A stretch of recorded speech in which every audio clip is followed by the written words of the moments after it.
dan sehat selalu ya dalam training kita hari ini. Hari ini kita akan sharing training tentang interpersonal communication skill dan assertiveness gitu ya. Interpersonal communication skill and assertiveness. Jadi bagaimana berhubungan dengan orang lain dan juga sikap tegas ya dalam kita berkomunikasi. Seperti itu. Dan apa manfaat Anda dalam belajar hari ini, 2 hari ini? Tentu bagi yang sudah pernah training, merefresh, bagi yang belum pernah, ternyata ada standarisasi dalam kompetensi gitu ya. Kompetensi profesional itu ada 9 rata-rata ya kompetensi menurut bukunya Spencer. Satunya adalah komunikasi gitu kan ya. Nah, jadi kita dalam rangka standarisasi kompetensi gitu kan ya. Nah, yang kedua tentu memahami konsep prinsip metodologi dalam proses interpersonal communication skill. Lalu apa saja hambatan dalam komunikasi? Lalu juga dalam bersikap tegas ya. Kenapa mesti bersikap tegas? Kata-katanya apa sih sikap tegas itu yang tampil dalam diri kita ya dalam kita berkata-kata. Dan terakhir tentu dapat menerapkan ya metode strategi berkomunikasi interpersonal dan bersikap tegas di bekerja sehingga tujuannya lebih mudah tercapai. Karena tadi kenapa? Karena kan error di tempat kerja kita 90% itu disebabkan oleh faktor komunikasi. Nah, jadi silakan ya. Ini kita. Oke, kenapa sih kita mesti belajar komunikasi? Karena sekarang tantangannya banyak banget ya. Perubahan dunia yang terus cepat bergerak ke depan. Sehingga yang tadinya negaranya hebat tiba-tiba kolaps. Gitu kan ya. Nah, perubahan ini tentu dampak-dampaknya adalah kemampuan kita beradaptasi gitu ya. Berkomunikasi nantinya. Nah, komunikasi zaman dulu, zaman era generasi Gen X kayak saya gini ya, itu banyakkan searah, gitu kan ya. Nah, zamannya generasi milenial, mulai ada dialog. Zaman sekarang Gen Z, gitu kan ya, wah itu super dialog, bahkan digital semuanya gitu harus ada diskusi. Kalau dulu nggak ada ya orang tua terhadap anak satu arah, gitu kan ya. Zaman saya, kalau sekarang enggak. Anak kita bertanya gitu ya, kenapa Pi bicara seperti ini? Apa tujuannya? Waduh, kalau dulu kan kita sama orang tua kita apa? Baik, siap Pak, siap laksanakan. Sekarang nggak bisa gitu ya. Berarti perubahan sangat cepat gitu kan ya. Belum lagi secara ekonomi, tentu perubahan ini kalau Anda nggak masuk dengan cepat, terjadi resesi. Nah, jadi saya ulangi lagi ya. Sekalian, jadi saya ulangi lagi. Dunia terus berubah, bagaimana teman-teman merespon perubahan-perubahan ini. Jadi dampaknya besar sekali ya. Nah, jadi sekarang yang terjadi ini, dunia sedang menghadapi perubahan sangat dahsyat ya. Apalagi dampak resesi ini ya. Efek apa ya? Efeknya Eropa ya. Soviet dengan semuanya gitu ya. Apalagi sudah isunya komunikasi nggak jalan, maka nuklir bergerak. Ini ngeri banget. Sekalian ya. Kenapa itu sih? Itu masalah komunikasi aja gitu ya. Komunikasi karena komunikasi udah nggak bisa lagi berjalan, yang berkomunikasi apa? Senjata, teman-teman ya. Ini ngeri ya. Kalau sudah nggak bisa berkomunikasi, akhirnya fisik yang bergerak, gitu kan ya. Itulah cara-cara komunikasi zaman dulu kan, ya, zaman purba. Kalau bisa bicara, ya fisik yang berbicara. Siapa yang kuat dia yang menang, gitu kan ya. Nah ini ngeri banget ya. Nah mudah-mudahan Indonesia nggak terlibat ya di sini nanti ya, bisa menjadi juru damainya. Tapi Indonesia dicoba tapi belum berhasil ya. Nah, belum lagi kompetisi. Nah, ini kan harus cepat ya berkomunikasi dengan baik. Dalam berkomunikasi dengan siapa? Nah, ini teorinya Kenichi Omae.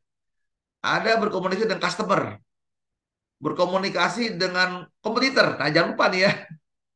Ternyata perlu nggak berkomunikasi dengan kompetitor? Perlu ya. Nah, ini biasanya gini, dalam struktur marketing itu ada namanya struktur market gitu. Ada yang monopoli, ada duopoli, ada oligopoli, ada namanya perfect competition gitu kan ya. Nah, ini nanti komunikasi gitu kan ya. Seperti apa? Ya, ada yang komunikasi langsung dan langsung. Nah, ini perlu belajar. Dan terakhirnya corporate Anda berkomunikasi dengan customer. Seperti di sini ya. Jadi ini dipelajari. Nah, jadi intinya komunikasi. Dari komunikasi ini nanti terjemahkan dalam bentuk strategi, menganalisa ya. Ini penting ya komunikasi. Informasinya apa sih di lapangan? Dan akhirnya Anda bisa merespon dalam bentuk strategi. Gitu kan ya.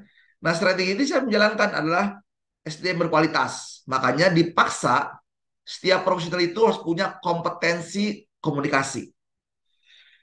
Nah, walaupun orang itu udah ikut training kompeten tentang komunikasi, tetap aja nanti ceritakan kenapa sih komunikasi itu nggak mudah gitu ya.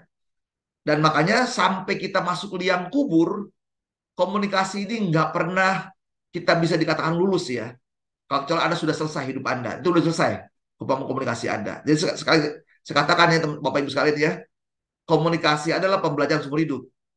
Saya sudah nulis buku, makanya tadi saya katakan ya, tetap aja ada konflik, tetap aja ada masalah. Padahal hal sepele gitu ya. Dengan siapa? Dengan bos kita, dengan rekan kerja, dengan bawahan, dengan customer, dengan supply itu dalam konteks bisnis. Dalam konteks sosial kita, dengan orang tua kita, dengan adik kita, dengan kakak. Wah, itu konflik. Belum lagi dengan komunitas. Jadi itu banyak banget. Nah, kita saat ini bicara dalam konteks bisnis ya, kalian. Baik, kita akan mulai training kita dan sebelum training tentu kita akan terlebih dahulu mereview ya, mereview training-training kita yang kemarin kita sudah bahas. Nah, sebelumnya saya ingin tanya teman-teman dulu. Menurut teman-teman, apa yang telah Anda pelajari kemarin? Lalu kemudian apa yang bisa segera diimplementasikan dalam hidup Anda, dalam konteks ya. Kan peran kita ada banyak kemarin ya. Ada peran spiritual, ada peran sosial kita, ada peran profesional, ada peran personal, pribadi dan sendiri. Materi training ini tentu memang fokusnya ke dunia profesional, tetapi juga bisa dipakai ke dalam semua aspek tadi ya. Nah, jadi itu sudah kita bahas kemarin. Nah, sekarang coba Anda sharingkan dulu apa yang telah Anda pelajari kemarin, lalu apa yang bisa segera diimplementasikan dalam hidup Anda. Supaya training ini benar-benar bisa hidup dan kita bisa hidupi ya dalam praktek sehari-hari. Dan saya mohon izin kembali ke Ibu Devi. Silakan Ibu Devi. Jadi apa yang dipelajari lalu apa yang bisa diimplementasi gitu ya secepatnya gitu. Silakan. Nanti konteksnya bisa banyak ya. Dalam konteks profesional, dalam konteks sosial Anda, sosial itu bisa gini ya, hubungan keluarga dengan orang tua, anak sebagainya, atau konteksnya komunitas dengan atau konteksnya spiritual atau konteksnya pribadi kita sendiri. Gitu ya. Karena training itu semua saya bahas, semua bisa dipakai di semua sisi. Nah, silakan Ibu Devi. Ya, baik Pak, terima kasih. Kalau untuk saya, setelah kemarin training itu yang saya dapat itu lebih ke memperkuat mindset saya sih Pak, karena selama ini kan saya itu agak kurang komunikasi karena menganggap diri saya kan introvert ya Pak ya. Tapi setelah kemarin training itu kan kita harus percaya diri itu Pak. Jadi Ya, biar bisa lebih baik lagi berkomunikasi. Jadi bukan hanya untuk yang secara profesional, tapi juga untuk ke keluarga atau teman saya juga seperti itu sih Pak. Dan kemarin kan saya juga jadi tahu kalau saya itu orangnya itu kan yang kinestetik ya Pak ya. Jadi saya ya, lebih paham apa lebih paham tentang diri saya sendiri. Kemarin pas Bapak menjelaskan kalau kinestetik itu begini-begini, oh iya itu sama saya. Jadi saya merasa apa ya kayak relate gitu Pak kemarin itu pas itunya. Jadi yang saya mau kalau untuk yang saya mau terapkan itu yang kemarin yang menurut saya menarik itu yang feedback sih Pak. Itu ya, menurut saya sangat menarik ya Pak, apalagi kalau untuk meeting. gitu ya. Iya, menurut saya itu sangat menarik untuk diterapkan sih Pak, khususnya di dunia profesional ya Pak. Begitu Iya, Pak. Terima kasih. baik. Jadi nanti Bu waktu meeting-meeting itu harus Ibu kendalikan, kontrol gitu ya. Kontrol ini semua di tangan Ibu gitu ya. Artinya gini, nanti kalau meeting kan kadang-kadang anak buah kita iya iya aja gitu ya. Iyanya yang mana? Iya, Tolong minimal minta di repeat, diulangi. Tadi saya berpesan seperti gini gini gini gini. Coba diulangi dong apa yang Anda pahami. Nah, kayak gini kan kayak training saya ini kan ini satu bentuk namanya feedback. Saya minta feedback Anda setelah Anda mendengar sesi kemarin, apa yang bisa Anda pahami? Pertama Anda pahami dulu, Anda terima gitu ya. Kedua, apa yang bisa diimplementasi. Jadi sama nanti waktu meeting Ibu tanya gitu ya. Apa yang tadi sudah dijelaskan, coba diulangi lagi dong. Itu repeating aja begitu orang bisa menangkap hal sama. Lalu Ibu cek benar-benar gitu ya. Karena Ibu kan di situ waktu berkomunikasi, meeting itu sedang melakukan. Ingat ya, konsep kita berkomunikasi harus jadi artinya apa? Menunjukkan bahwa mereka tuh bawahan kita, tim kita. wajib mereport, baik atau buruk. Jangan tampil saya tanya baru dia melaporkan itu ya. Udah selesai.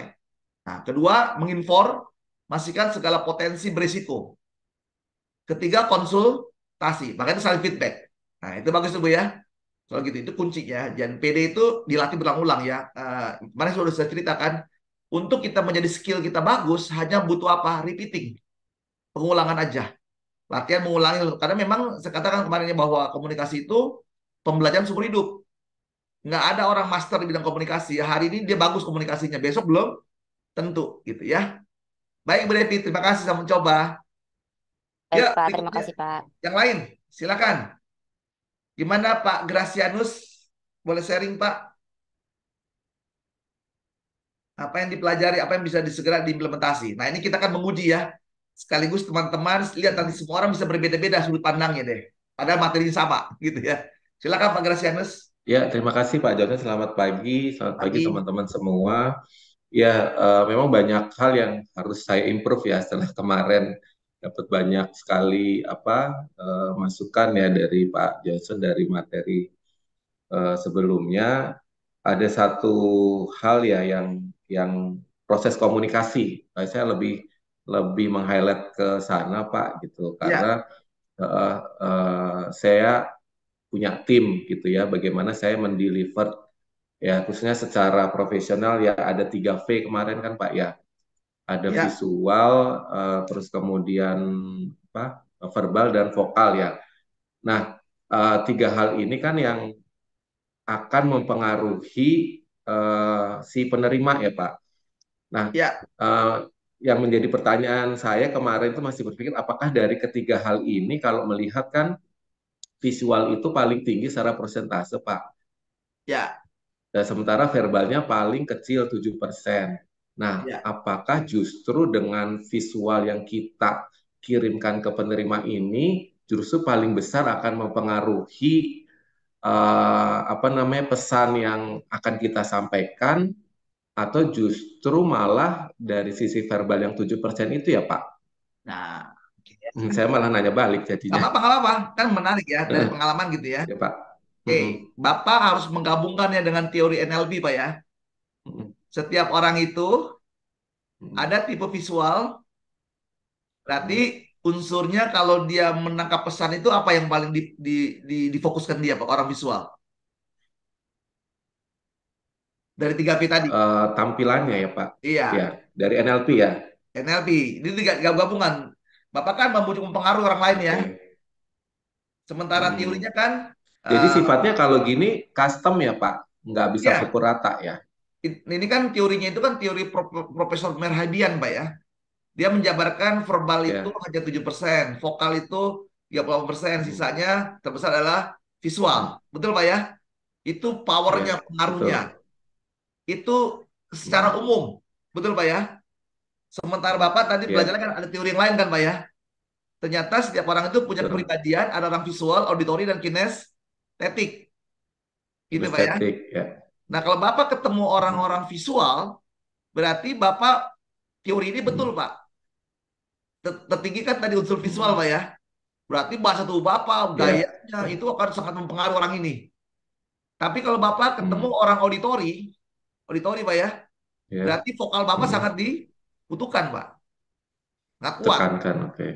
Tapi kalau Bapak Hmm, ketemu orang kinestetik, ya mesti praktek ya. Simulasi. Nah, menggabungkan ya. tiga-tiganya gitu ya. Oke, terima kasih Pak Grasis ya. Hmm. Sianus ya. Oke, good. Ya, yang lain. Terima kasih Pak Johnson. Nah, Pak. Ayo, sudah ada materinya, Bapak Ibu tinggal mengulangi. Lagi-lagi itu buku poin-poin ya. Nama juga PowerPoint. Itu poin-poin buku saya banyak banget. Jadi itu di belakang itu bukunya banyak banget. Jadi tadi kan mesti baca buku tentang kepribadian. Buku tentang apa? Tentang emotional intelligence. Itu bukunya banyak ya. Buku tentang minutes meeting, tentang meeting strategi meeting, tentang komunikasi, tentang apa lagi? Tentang bersikap tegas, lalu juga nanti dalam rangka apa ya, manajemen Anda dan pekerjaan dan semuanya banyak. Jadi sekali lagi, hari ini hanya 2 hari kita belajar, PR-nya seumur hidup Anda. PR-nya seumur hidup Anda. Dan doa saya semoga Anda sukses dalam mencapai dream Anda.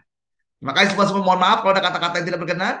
Tetap semangat dan ikuti training-training di Johnson Indonesia. Anda pun bisa melihat ini ya di YouTube saya ya. Di YouTube saya tuh banyak, saya ada hampir 340-an kalau nggak salah di YouTube saya gitu ya, tentang materi-materi training. Jadi saya upload di YouTube. Silakan nih, memang nggak lengkap tapi minimal ada insight buat teman-teman ya. Saya kembalikan Pak Nur.